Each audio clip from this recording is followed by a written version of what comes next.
Indrajit study point में आप सभी का स्वागत है। हम पढ़ रहे थे क्लास 8 दुर्भा, जिसमें हमें पढ़ना है 17वां नंबर पार्ट, जो आप अपने थंबनेल में देख चुके हैं। ठीक है, 17वां नंबर पार्ट में पढ़ना है वह सुबह कभी तो आएगी, वह सुबह कभी तो आएगी।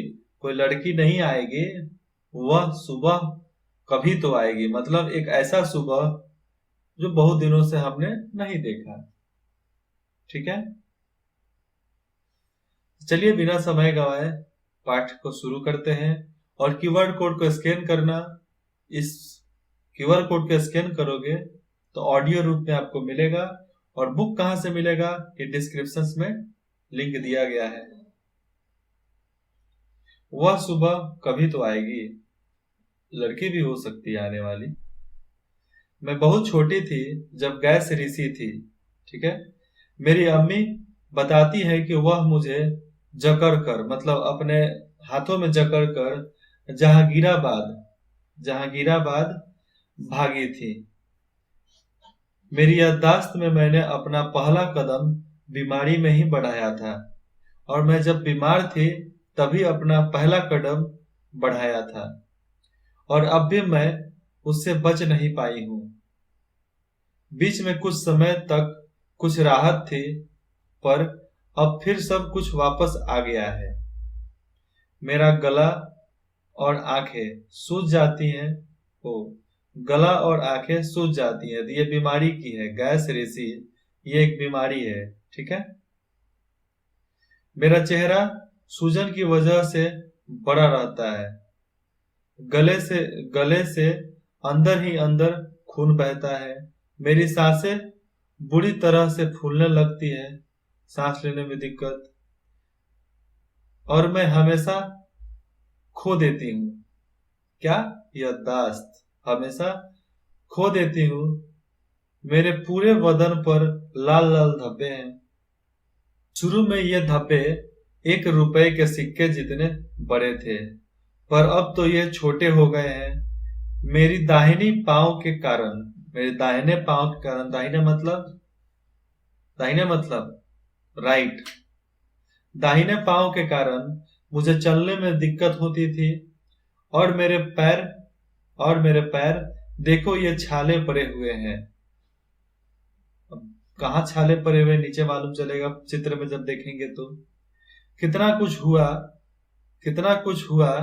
हमें हमारी जिंदगी गैस के कारण हमेशा के लिए बदल गई है, हमेशा के लिए बदल गई है।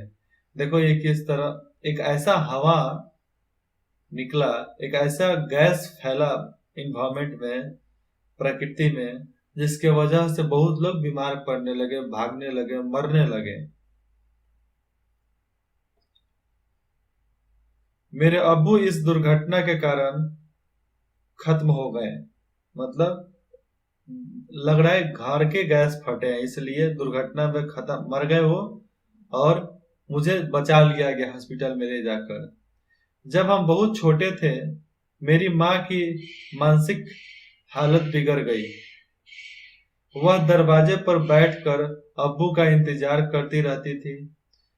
हमसे कहती कि अब्बू घर आने वाले हैं, उनके लिए चाय बना ले। वह उनके पैरों की आहट सुनती और चिल्लाकर कहती कि वे घर आ गए, वे घर आ गए। ठीक है, हम उनसे कहते कि अब्बू मर चुके हैं, अम्मी अब्बू मर चुके हैं, पर वह हमसे कहती कि ऐसी बात नहीं कहते, ऐसे बात नहीं कहते, और अगर हम फिर ऐसा कहते तो वह हमें मार देती, और फिर हम ऐसा कहते तो हमें मारती भी। हम उनसे कहते कि जब हम बड़े हो जाएंगे तो उनकी देखभाल करेंगे। डॉक्टर लोग हमसे कहते कि उन्हें खुश रखा करें, पर उनकी हालात देखकर रोए बिना रह पाना मुश्किल होता था। और घर में अपने माँ बाप की तबीयत जब खराब होती है तो लोग, बच्चे आमतौर पर बहुत कमजोर हो जाते हैं, आर्थिक और मानसिक रूप से, दोनों रूप से। यह सब कुछ महीनों तक चलता रहा। धीरे धीरे किसी तरह अम्मी ने अपने आप को संभाला। शायद इस एहसास ने उन्हें ठीक होने में मदद की कि उन्हें ही कुछ उपाय करने होंगे ताकि हम सब जिंदा रह सकें। और अम्मी को एहसास हो गया कि हमें बच्चों को जिंदा रखना है तो कुछ तो करना पड़ेगा ना। मेरे अब्बू की एक दुकान थी। किसी ने उन्हें समझा बुझाकर दुकान 500 रुपए में बिकवा दी, और किसी ने समझा बुझाकर 500 रुपए में दुकान बिकवा दी थी। जब तक वह पैसा चला, हमें खाने को मिला। फिर मेरी अम्मी कितनी जगहों पर गई, हर जान पहचान वाले के पास उधार मांगने। और जब तुम्हारे लाइफ में, तुम्हारे जीवन में जब दिक्कतें होती है ना, तो सबसे पहले जान पहचान वाले ही साथ छोड़ते हैं। उन्हें दूसरों के लिए काम भी करना पड़ता। 30 पर मेरी सेहत ने मेरी अम्मी से इतना खर्च करवाया, तो सेहत खराब होने के कारण अम्मी को मेरे ऊपर खर्च भी करना पड़ा। ठीक है, मैं हमेशा से ही बीमार हूं। मेरी एक जुड़वा बहन है जो बिल्कुल ठीक है। मेरी अम्मी चिल्ला पड़ती थी कि वह मेरी इतनी बीमारी रहने और इतने पैसे खर्च करवाने से तंग आ गई है। फिर से, और मैं इतना बीमार थी और इतने पैसे लगते थे हमारे इलाज में, इसलिए कभी कभी अम्मी तंग भी हो जाती थी, परेशान हो जाती थी, गुस्सा होकर चिल्लाने लगती थी। एक बार की बात है, जब मैं बहुत बीमार थी, किसी ने मेरी अम्मी से कहा कि मुझे एक प्राइवेट डॉक्टर के पास ले जाएं। वह डॉक्टर अच्छा माना जाता है। मुझे नर्सिंग होम ले जाया गया, और अच्छे डॉक्टर के पास उसके नर्सिंग होम डिस्पेंसरी हॉस्पिटल में ले जाया गया। डॉक्टर ने उन्हें बताया कि मैं मरने ही वाली हूं और मेरे इलाज के लिए सिर्फ नर्सिंग होम के बिस्तर का खर्चा ही 250 रुपए हर दिन का आएगा। इलाज का अलग, मतलब 250 रुपया हर दिन, और इलाज का अलग। मेरी माँ ने उन्हें बताया कि हमारे पास इतने पैसे नहीं हैं। तब उसने कहा मुझे घर ले जाए। तब उस डॉक्टर ने कहा ठीक है, तब घर ले जाइए, हम इनको यहाँ पर नहीं रखेंगे। ठीक है, पर वह नहीं मानी। मैं वहीं पड़ी रहती जब तक कि दोपहर को वह न आती। मैं वहीं पड़ी रहती जब तक वो दोपहर को नहीं आती। मुझे नहीं मालूम कि वह कहां से पैसे लाती, पर वह मेरे इलाज के लिए पैसे जुटा ही लेती। और पता नहीं कि कहां से पैसे लाती, लेकिन इलाज के लिए पैसे अम्मी ने जुटा लेती थी रोज, हमेशा। अब मैं आयुर्वेद की दवाएं लेने लगी और उससे मुझे काफी आराम है। मेरे पाँव के छाले सूख रहे थे, और पाँव में जो चकते चकते छाले हो गए थे वो सूख रहे थे। पसलियों का दर्द चला गया। चेहरे की सूजन, सिर दर्द, बदन दर्द और गले से खून बहना बंद हो गया। अब मुझे पहली बार ऐसा लगा कि मैं ठीक हो सकती हूँ।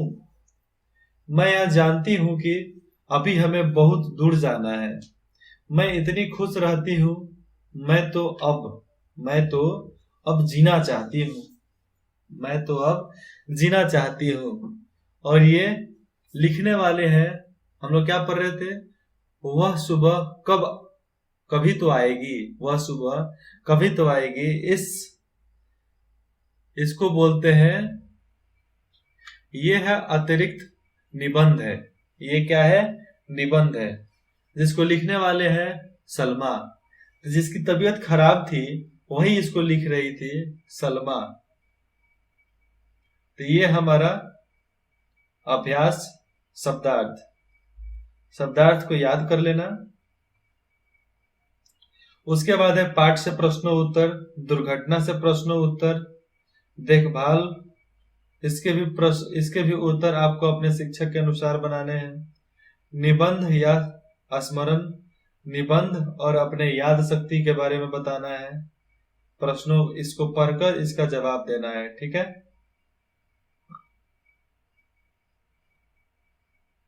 पंक्ति और शीर्षक दिया गया है, इसको सिर्फ पढ़ लेना।